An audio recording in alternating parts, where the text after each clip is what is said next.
মৃত্যু আমার হইতে পারতো, আমি বাইক ছেড়ে যে কোনো তুমি অগ্রণী হইতে পারতো। আমি বলছি যে আমি ওরা যাই আমার স্বার্থ মতো যে যাই চাইবে আমি তাই দিব। ওর মেয়েটাকে আমি আমার মেয়ে মতো দেখে যাবো। আমার একটা বাচ্চা আছে, আমি ওকে আমার মেয়ের মতো দেখে যাবো।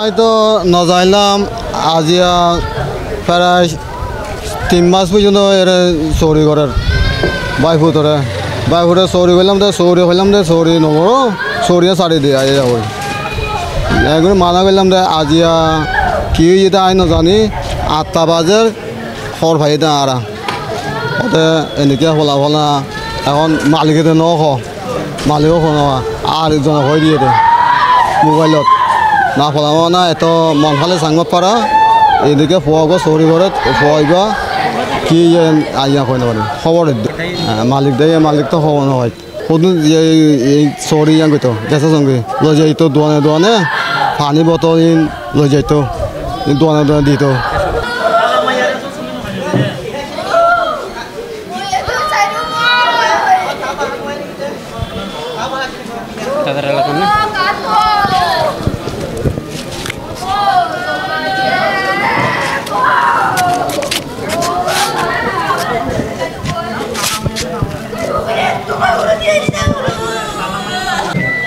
আমি অফিসে ছিলাম, ধরুন সন্ধ্যা 7:30 অথবা 8টার দিকে ধরুন না, ঠিক এই টাইমের ভিতরে আমাকে ফোন করছে। আমি অফিস থেকে লিভ করছি, আমার কলিগদের সাথে কথাবার্তা শেষ করে আমিও টার্মিনাল গেছি। আমার এখানে পরিবারের সাথে কথা বলছি, পরিবারে ওর ইভেন আমার অফিসে ওর মানে যে মারা গেছে ওর ওয়াইফের ভাই হচ্ছে আমার কলিগ, মানে আমার অফিসে জব করে। তো তাকে আমি সরাসরি ফোন দিচ্ছি, আমি রানিংয়ে টার্মিনাল থাকতে উড়নি তুমি তোমার বোনের জামায় একটু অ্যাক্সিডেন্ট হয়েছে, কী সমস্যা মানে বলো ইমার্জেন্সি আছে, তুমি একটু তাড়াতাড়ি চলে আসো যে কোনো বলে ওর আব্বুকে ফোন দাও। তো আমি ওর আসা পর্যন্ত আমি এই পর্যন্ত আসছি এখানে।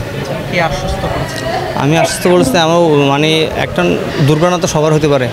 তো আমি হচ্ছে ওর একটা মেয়ে আছে, আমি জানি দিছিল আমাদের ওর আব্বু আম্মু অসুস্থ হয়েছিল, ওর আব্বু আমাদের বাসায় এসে থাকছে একদিন ওরা এর আগের দিন আসছে, 2 দিন আগে আসছিল ওর চাচু, ওরাও আমার বাসায় থাকছে খাইছে, ওর মেয়েটাও আসছিল। আমি ওর মেয়েকে আদর করে 200 টাকাও দিয়েছিলাম। তো যাক মৃত্যু তো আমার হইতে পারতো, আমি বাইক ছেড়ে যে কোনো তুমি অগ্রণী হইতে পারতো। আমি বলছি যে আমি ওরা যাই আমার স্বার্থ মতো যে যাই চাইবে আমি তাই দিব। ওর মেয়েটাকে আমি আমার মেয়ে মতো দেখে যাবো। আমার একটা বাচ্চা আছে, আমি ওকে আমার মেয়ের মতো দেখে যাবো।